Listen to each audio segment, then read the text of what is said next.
welcome to you Scorpios. Welcome for your forecast for July 2014. And I'm so glad to announce that your ruler in traditional astrology, which is Mars, is going into its own sign during the month of July. Now, this is very lovely because I know that Scorpios like that things going their way. You could say everyone likes that, but it's not true. Scorpios in particular, they like that things go exactly as they have imagined that it would go. So with Mars in your sign, it is at the end of the month though. So you still have Mars for a long time of the month, going now very fast in your 12th house. So what I talked about in other monthly horoscopes is still about, you know, spotting the blind spots in yourself, and then preparing yourself for a big change, actually, especially there with Saturn in your sign. And the shift will be around the 27th, so the 26th, 27th, then Mars goes into Scorpio, which means it's the new Mars cycle. It's mostly when Mars goes into our first house, it always shows that there is new optimism about new projects, new things that we've done, and it has to do, for you, it has to do a lot with you, because you have Saturn for quite a while in your sign. So depending on your ascendant sign, it means that you have made quite some changes and quite some strong commitments there with Saturn in your sign. Commitments probably to other people as well, because that is the 7th house indirectly when Saturn is in your first house. Now, so Saturn is going to leave your sign at the end of the year, and actually I've always, in my experience and with clients as well, Saturn is tougher when it's in the 12th house than it is in the first house. That's just my, I know that when you read about it, it's not, you know, they say Saturn in the first house is hard, difficult. I don't think so. And especially for Scorpios, because they know if Saturn, last year when it was in your 12th house, that you need to do the work to structure yourself. Saturn has its joy in the 12th house, so it's doing a lot of good there last year or the year before that. But now that it's been in your sign, you really, and certainly with Saturn going forwards again as from the 17th, no, 21st, Saturn goes forwards again. So it has stopped in, well, it appears to have stopped in March, going backwards, and now Saturn is going forwards again. So you had some sneak previews around March or before that of your own personality, your new personality, you could say. And now with Saturn going forwards again, it means that, yes, we're off. We're off now. I'm going for the new me, because that's what basically is the case. With Saturn in your sign, you were redefining yourself. You were, you know, the coat that is, how do you say that, outworn. You have put on a new coat, and it's nice, and it's beautiful, and it's shiny, and it's fresh, and it's a new start, it's a new cycle. And with Mars in your sign at the end of the month, this is just a reinforcement of you feeling that now you are really going forward. So it probably wasn't the time of you of wow, we are going forwards here. You had the plans in your head, and now at the end of July you are going forwards again, and quite a high tempo when it comes to later on in the year. So this is really good for you. Now the other important thing, of course, is that Jupiter shifts signs. Jupiter goes from your from Cancer into Leo.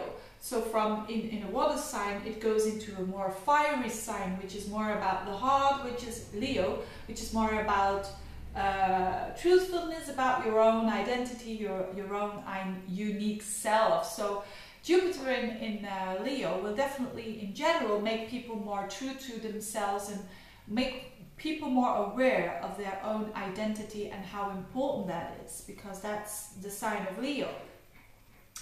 Now for you, Jupiter goes into your 10th house. So it has been approximately a year in the 9th house, which is very good because it can do a lot of expansion there, and it comes from an understanding of everything, connecting all the dots. Maybe you have studied something really in detail and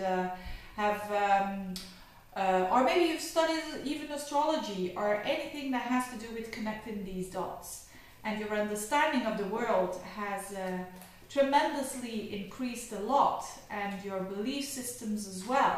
And now all that knowledge, you are going to apply that probably in your work, because you're going to have Jupiter as from the 17th of the month. You are going to have Jupiter in that highest point of the horoscope, which is Leo, which is very, very good when you want to expand anything that has to do with work, and finding there a lot of understanding, a lot of, yeah, I like my work, I like what I do, I think it's more important than ever, the work that I do. And that is Jupiter in the 10th house. It's Jupiter where it transits, it always expands that house, and it tries to do it in the most positive way, of course, and it likes it in a fire sign, because Leo doesn't like boundaries either. So so if you are out of work, first scenario, if you are out of work, there are definitely chances to apply for a new job, and probably more in the Jupiterian job. A Jupiterian job. What is a Jupiterian job? It could be teaching, it could be spreading the word, having a message, it could be coaching, it could be anything that has to do with knowledge and spreading that knowledge. It could be your own business, and it could be plenty of things, but anything that has to do with expanding and your horizons, and showing that in your work as well. So very beneficial for also people who have their own businesses, to grow that, and to do a lot of expansion there, and to do it with the heart, to work from the heart as well, because Leo is the sign of the heart, and it's the sign of well, it's your soul basically. The Leo is associated with the sun, is associated with spirit, so you can put your spirit and your soul into your job, and you will benefit from that, and others as well. So you will, it's a testimony of more success in a job. And if you work for someone, maybe a promotion there, work hard for the promotion. There is opportunity, because it's not only July, it's going to be for a whole year there, this Jupiter. So very nice for you Scorpios to have luck there, because where Jupiter is mostly where luck is, and opportunities. Jupiter is also the planet of opportunities and confidence, so you will have more confidence in doing what you're doing. What else? Venus. Venus is transiting your 8th house in the middle of the month, your 9th house. So as from the middle of the month, if you can go travel, do it. You will really have a good time, and really have a nice, lovely time there. And Venus in the 8th, so the first 2 weeks can mean quite some deep stuff, considering relationship, because Venus rules your 7th house of relationships, for better or for worse. Deep stuff. Anyway, deep stuff. And then finally Mercury going direct as from the 2nd already, from the month in Gemini as well, so also in the 8th house of going deep. So there is something, the first 2 weeks seem to be quite deep and intense, when Mercury and Venus are in that 8th house. But you like intensity, so you're not really afraid of a bit of intimacy and intensity. And then Mercury will go into your 9th house as well, in Cancer, around, let's say, around the 14th of the month. So again, if you can't travel, then travel in the mind. Read some books about that. that expand your mind. That is good as well. Or study something that you think is important for gaining a bit more knowledge about something. So a rather good month for the Scorpios. Things are going forwards again. And that is good. And things are going your way again. That is good as well. Thanks for listening. Thanks for watching. If you want a reading, get in touch and see you next month. Bye-bye.